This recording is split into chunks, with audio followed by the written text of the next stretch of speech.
Então, pessoal, voltando aqui, eu estava falando dos atos normativos secundários, que em regra não podem ser objeto de ADI, apenas atos normativos primários. Um outro exemplo de um ato normativo secundário, veja aqui, por exemplo, a lei do tráfico de drogas. Ela vai dizer que vai estipular os tipos penais relacionados ao tráfico de drogas, mas ela não define o que é droga para efeito dessa lei. É uma portaria que vai dizer o que é droga para efeito da lei do tráfico de drogas. Essa portaria, gente, ela não existe sozinha, ela só existe porque existe a lei do tráfico de drogas, certo? Então, é um ato normativo secundário. Normalmente, os decretos regulamentares do presidente da República, eles se enquadram como atos normativos secundários, e aí não vai caber controle concentrado de constitucionalidade. Mas existe exceção, certo? Qual é a exceção? Se esse ato normativo secundário, essa portaria, essa instrução normativa, essa resolução, esse decreto regulamentado executivo, se esse ato normativo secundário extrapolar os seus limites regulamentares e acabar inovando na ordem jurídica, não pode fazer isso, mas se eles acabarem inovando na ordem jurídica, por exemplo, essa portaria que trata sobre o conceito das drogas, se por acaso essa portaria estipulasse um novo tipo penal sobre droga, estaria inovando no ordenamento. Nesse caso, quando o ato normativo secundário extrapola os seus limites e inova na ordem jurídica, vai poder ser objeto de controle concentrado de constitucionalidade através da ADI, né? Vai ser objeto de ADI, tá certo?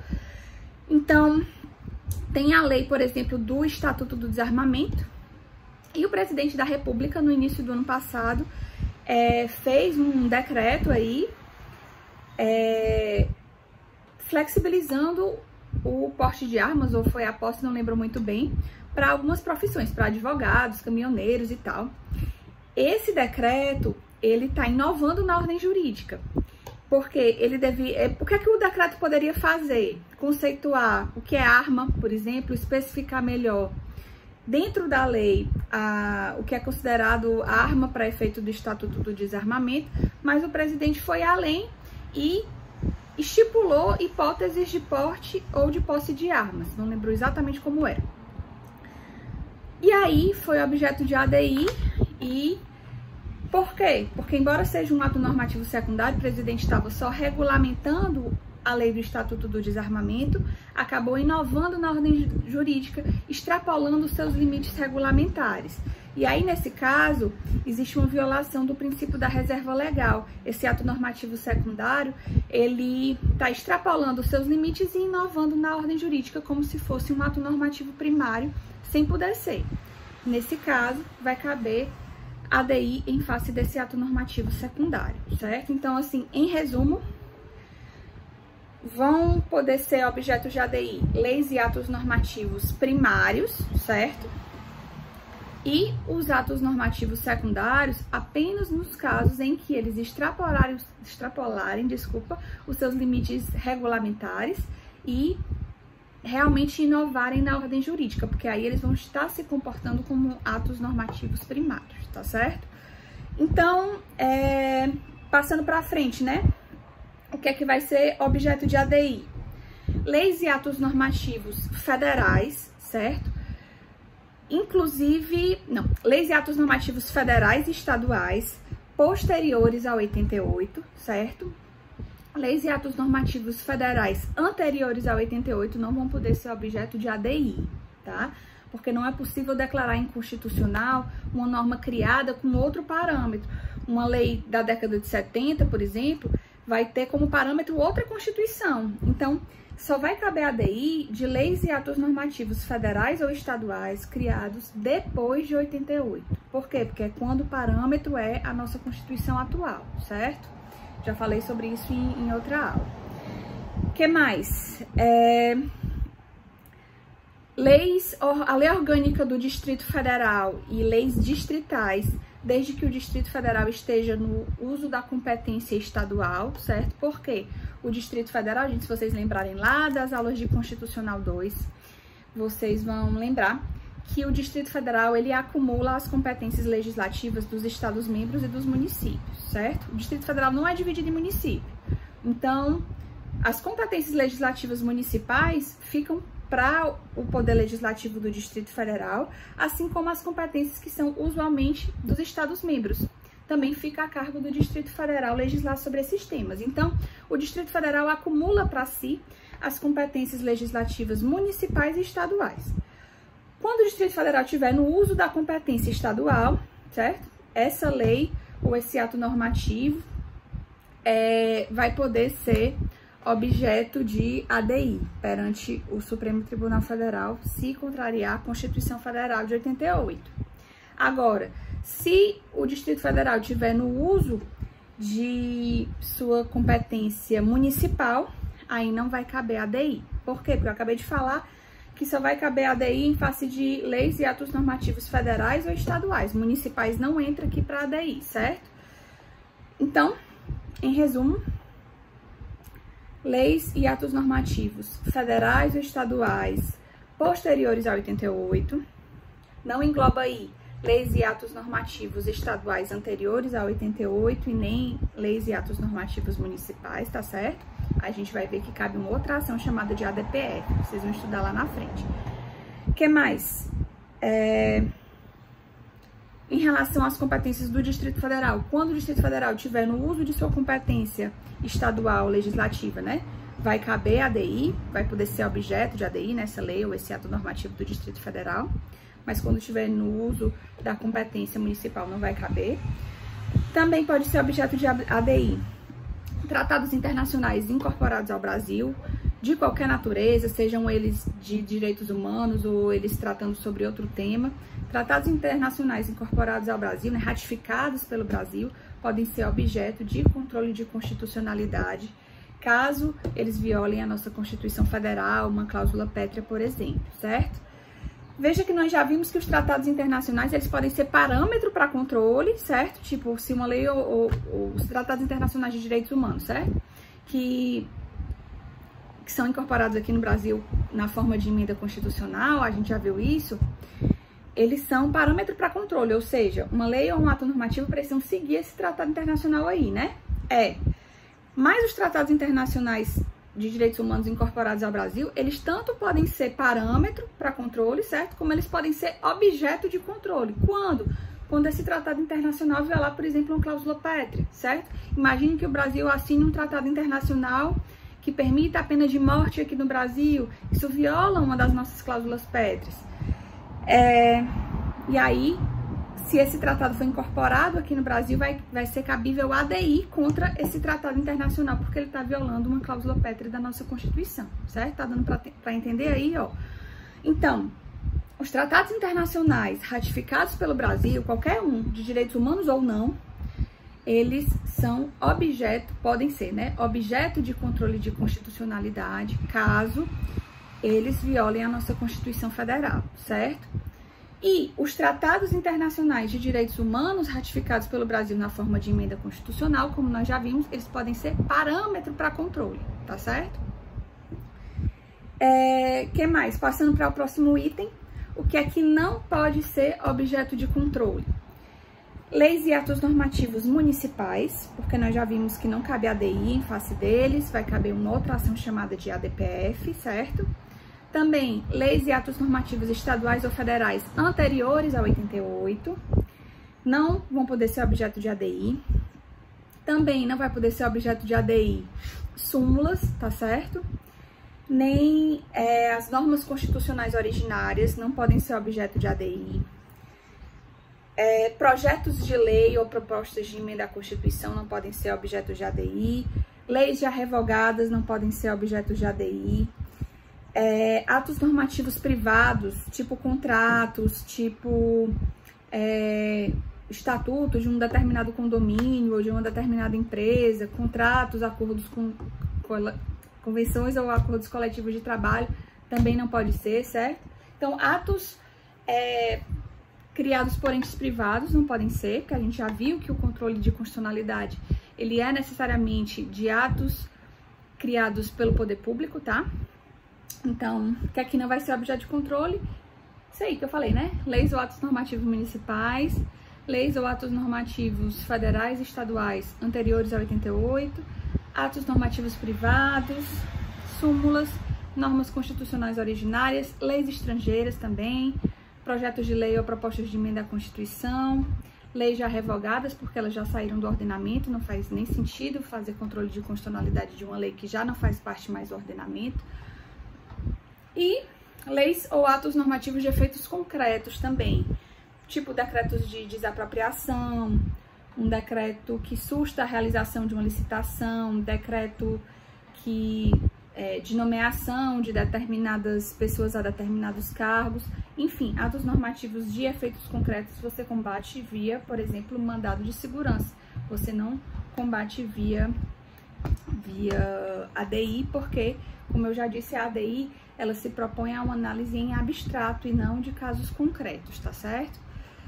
Bom, então é importante você saber essa diferença, né? O que é que pode ser objeto de ADI e o que é que não pode ser objeto de ADI, tá? Passando para frente, nós temos a legitimidade ativa. Quem é que pode propor um ADI perante o Supremo Tribunal Federal? E os legitimados estão lá no artigo 103 da Constituição. Esse rol é um rol taxativo, certo? É um rol exaustivo, que quer dizer que apenas aqueles legitimados do artigo 103 poderão propor a ADI efetivamente. Quem são? Presidente da República, mesa da Câmara ou do Senado Federal, mesa da Assembleia Legislativa Estadual, governador do Estado, Procurador-Geral da República, Conselho Federal da OAB, certo? Partido político com representação no Congresso Nacional, confederação sindical ou entidade de classe de âmbito nacional. Esses são os legitimados para a propositura de ADI. Fora desse rol, não pode, certo? Que mais? Os legitimados, eles não podem desistir da demanda, tá certo? Os legitimados ativos, uma vez proposta a ADI, ela não pode ser, não pode haver desistência. E é possível que eles ajuizem em litisconsórcio facultativo, certo? Que mais sobre os legitimados? Existem os legitimados especiais e os legitimados universais. Os legitimados especiais precisam comprovar a pertinência temática, que nós já vimos o que significa isso, né? Precisam comprovar que estão ajuizando a ação porque tem um interesse naquela demanda, né? Vou já explicar exemplo. Enquanto os legitimados universais podem propor ADI sobre quaisquer temas, certo? Quem é que são os legitimados especiais? O governador do estado, tá? Então, por exemplo, o governador do estado do Ceará, ele só pode ajuizar uma ADI perante o STF se a lei ou o ato normativo que ele está impugnando atingir de alguma forma o estado do Ceará, certo? Seja ela uma lei federal, seja uma lei estadual de outro estado, seja uma lei estadual do próprio Ceará. Tem que ser uma lei ou um ato normativo que interfira no estado do Ceará, né? Porque o governador do estado do Ceará é quem está ajuizando essa ADI nesse exemplo que eu estou dando. Então, essa é a demonstração da pertinência temática. Assim como a Assembleia Legislativa, por exemplo, de Alagoas, só vai poder ajuizar a ADI em face de lei, seja ela lei federal, lei estadual de outro estado, ou, enfim, de uma medida provisória, sei lá. Desde que essa lei ou esse ato normativo que a Assembleia Legislativa, por exemplo, de Alagoas está impugnando, né? Se ela interferir no estado do Alagoas. Essa é a demonstração da pertinência temática. Assim como as confederações sindicais e as entidades de classe de âmbito nacional, elas também precisam demonstrar pertinência temática, né? No sentido de que a lei ou o ato normativo que elas estão impugnando interferem naquela classe que elas estão protegendo, né? Seja a confederação sindical, seja a entidade de classe de âmbito nacional, tá? Lembrando que o que são confederações sindicais, para quem já viu Direito do Trabalho 2, ou quem não viu, né, vai ver ainda, as confederações sindicais são a reunião de pelo menos 3 federações, tá certo? E as federações são, por sua vez, a reunião de pelo menos 5 sindicatos. Quem é que pode ajuizar a ADI? O sindicato sozinho de base municipal? Não. A federação que tem base estadual? Não. só de acordo com o artigo 103, as confederações sindicais, tá certo? Que são justamente a reunião de pelo menos 3 federações, e as confederações, elas têm, né, âmbito nacional, por isso que elas são legitimadas para a propositura de ADI, tá? E, então, são 4 legitimados especiais: governadores, assembleias legislativas estaduais, entidades de classe de âmbito nacional e confederações sindicais. Esses 4 legitimados precisam demonstrar pertinência temática, ou seja, o interesse na demanda. Enquanto os outros legitimados, PGR, OAB, presidente da República, mesa da Câmara, mesa do Senado, etc., eles têm a chamada legitimidade universal, o que quer dizer que eles podem propor ADI sobre qualquer tema, não necessitando demonstrar a pertinência temática, tá? O que é entidade de classe de âmbito nacional, de acordo com o STF? De acordo com o STF, gente, isso em decisões já reiteradas, entidade de classe de âmbito nacional é aquela entidade de classe que possui filiados em pelo menos 9 estados da federação, tá? E entidade de classe, né, classe para efeito de propositura de ADI, é uma categoria profissional. Então, efetivamente, tem que ser uma entidade que proteja, né, uma determinada classe profissional, uma determinada profissão, tá? Então, nós temos, por exemplo, associações de médicos legistas, associações de magistrados, associações de servidores públicos. Se elas tiverem filiadas em pelo menos 9 estados, elas serão aptas à propositura de ADI. O que é que não pode, né? O sindicato de base municipal, não. Embora seja, né, uma entidade representativa de uma determinada classe profissional, se tiver apenas base municipal, não pode, porque falta o requisito de ter âmbito nacional, que é justamente filiados em pelo menos 9 estados. Agora, se a entidade de classe representa uma categoria específica e tem os filiados em 9 estados, ela é considerada uma entidade de classe de âmbito nacional para a propositura de ADI. Em relação a centrais sindicais, tipo a CUT, Força Sindical, etc., o STF entendeu que não são consideradas entidades de classe, embora elas sejam de âmbito nacional, né, não são consideradas entidades de classe porque elas não protegem uma categoria profissional específica, né, elas protegem uma gama de categorias reunidas, né? As centrais sindicais, elas têm a característica de serem heterogêneas, elas representam várias categorias profissionais diferentes. E aí o STF entende, né, que nesse conceito de entidade de classe de âmbito nacional, essa entidade de classe deve representar uma profissão ou uma categoria profissional homogênea, tá? Que mais? Em relação aos partidos políticos com representação no Congresso Nacional, vale aqui aquela observação que nós já fizemos desde o mandado de segurança, no sentido de que o partido político precisa de representação do Congresso Nacional no momento da propositura da ação, né? E que mais? Os partidos políticos, as entidades de classe, as confederações sindicais, por serem pessoas jurídicas de direito privado, elas precisam de advogado, tá? Para propositura de ADI. Os outros legitimados, eles têm capacidade postulatória autônoma, né? Eles não precisam de advogado. O presidente da República, o PGR e tal, eles podem ajuizar a ADI sem precisar de advogado. Enquanto confederações sindicais, partidos políticos e entidades de classe de âmbito nacional, por serem pessoas jurídicas de direito privado, elas precisam sim de assistência de advogado para a propositura da ADI, tá? Passando para frente, gente, nós temos a participação do AGU, né? Como é que começa o procedimento, né, de uma ADI? Um dos legitimados ajuiza a ADI, denunciando uma determinada lei ou ato normativo que estão violando a Constituição, seja em sua integralidade, ou seja, parte dessa lei ou desse ato normativo, pode ser um artigo, 2, 3, um parágrafo, enfim, não precisa ser a lei toda. E aí, ajuizam a ADI perante o Supremo Tribunal Federal. Um dos participantes dessa ADI vai ser do processo, né? Vai ser o AGU, certo? O advogado-geral da União, ele vai ter o papel de defender a norma impugnada. Porque veja que a ADI, gente, quando você ajuiza, você não está ajuizando em face de alguém. Lembra do cabeçalho, né, de uma petição inicial que você diz assim, fulano de tal, vem, você quer muito respeitosamente ajuizar a ação tal em face de fulano, né, em face do prefeito, em face de cicrano.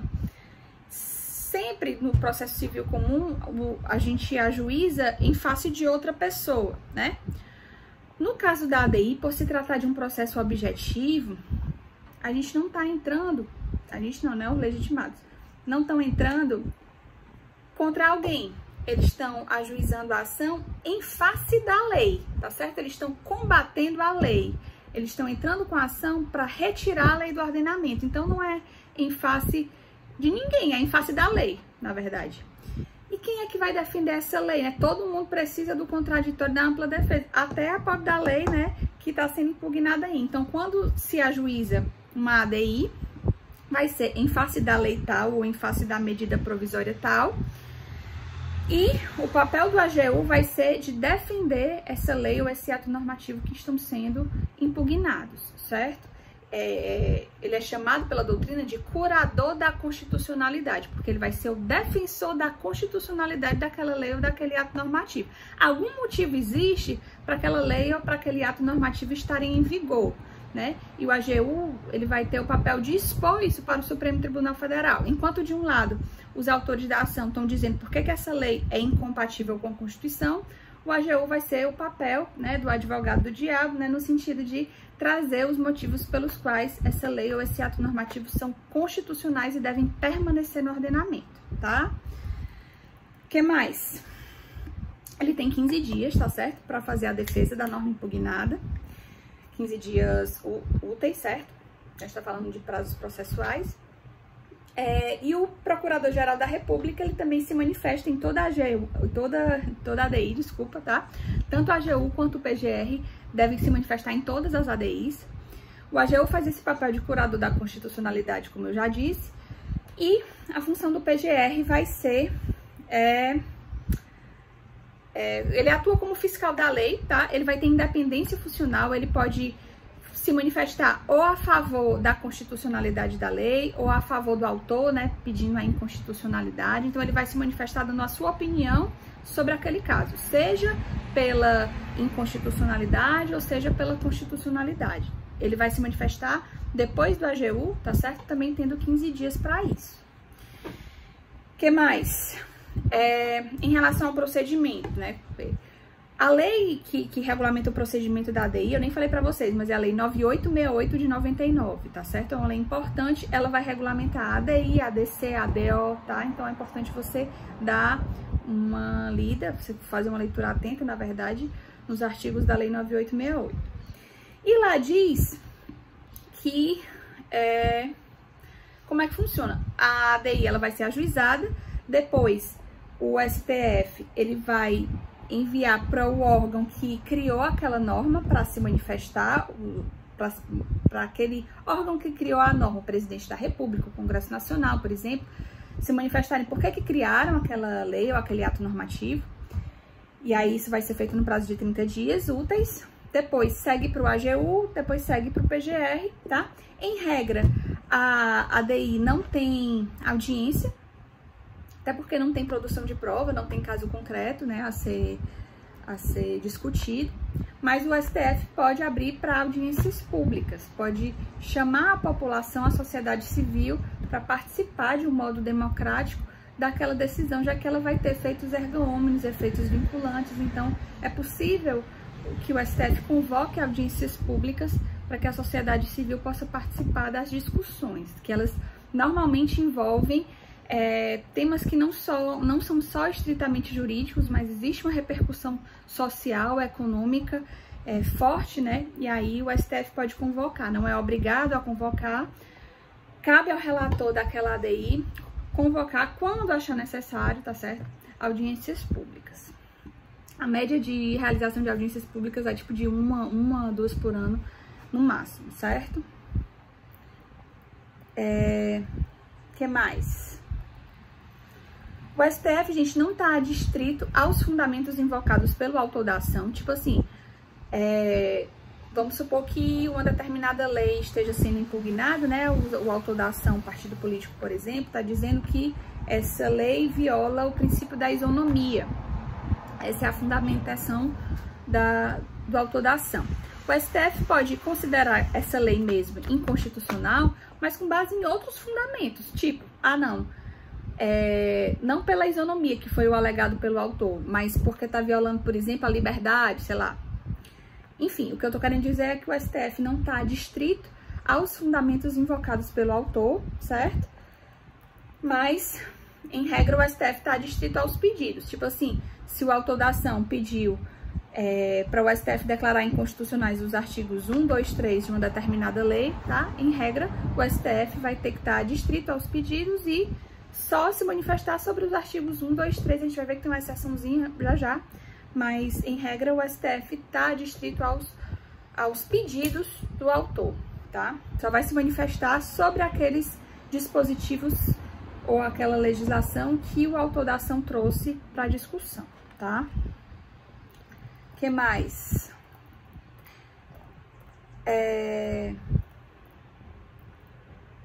Se tiver outras ADIs sobre o mesmo tema, né? Sobre a mesma lei, o STF pode reunir todas e julgar de uma vez só. Como também se tiver ADIs e ADCs sobre o mesmo tema, também pode haver reunião e julgamento único, tá? Depois vocês vão ver a diferença entre ADI e ADC, mas elas podem ser reunidas e julgadas de uma vez só se elas disserem respeito ao mesmo artigo ou à mesma lei, mesmo se for pelos mesmos dispositivos que estão sendo impugnados, certo? O que mais? É possível a participação dos chamados amicus curiae, certo? São os chamados amigos da corte. Amicus curiae se escreve A-M-I-C-U-S C-U-R-I-A-E, né? Uma expressão em latim que significa amigos da corte. Esses amigos da corte são terceiros que não são autores da ação, mas eles querem participar do processo porque eles têm algo a contribuir com o debate. Eles vão ser um elemento democratizador daquele controle de constitucionalidade dentro daquela ação. Isso porque as ações de controle, elas têm o efeito erga omnes, então, normalmente, elas envolvem grande parte da sociedade. Então, pode ser que alguma entidade representativa ela tenha algo a contribuir com aquele debate, embora não tenha sido autora da ação. E aí, o próprio interessado pode solicitar para o relator do processo a participação como amigos da corte. Agora, esse amigo da corte aí, ele tem que demonstrar o quê para poder participar, né, como um amigo da corte? Relevância da discussão, tipo assim, o que a gente tem a contribuir é relevante, ele vai fazer isso por petição, né, demonstrando a relevância, e a representatividade. Uma pessoa sozinha, tipo eu, Tainá, sozinha, acho que tem a contribuir, vou lá pedir para ser amigo da corte? Não. Precisa ser uma entidade representativa, enfim, que represente algum grupo social, tá certo? O que mais? Tipo, já teve as ADIs, por exemplo, sobre união homoafetiva, sobre aborto de fetos anencéfalos, contaram com a participação, inclusive, de grupos da igreja, a CNBB, né, que reúne os bispos do Brasil, é uma entidade representativa daquela classe e participou como amigo da corte. Em outra ação, acho que foi uma DPF, sobre as cotas raciais nas universidades, houve a participação de grupos de diversas da representatividade de diversas raças, enfim. Então, o STF permite a participação de amigos da corte, desde que comprove, né, esses dois requisitos: relevância para a discussão e representatividade do postulante. E o papel do amigo da corte é trazer um aspecto não jurídico, vai trazer um aspecto, pode trazer um aspecto científico. Então, é comum que a comunidade médica participe como amigos da corte. No caso de uma ADI sobre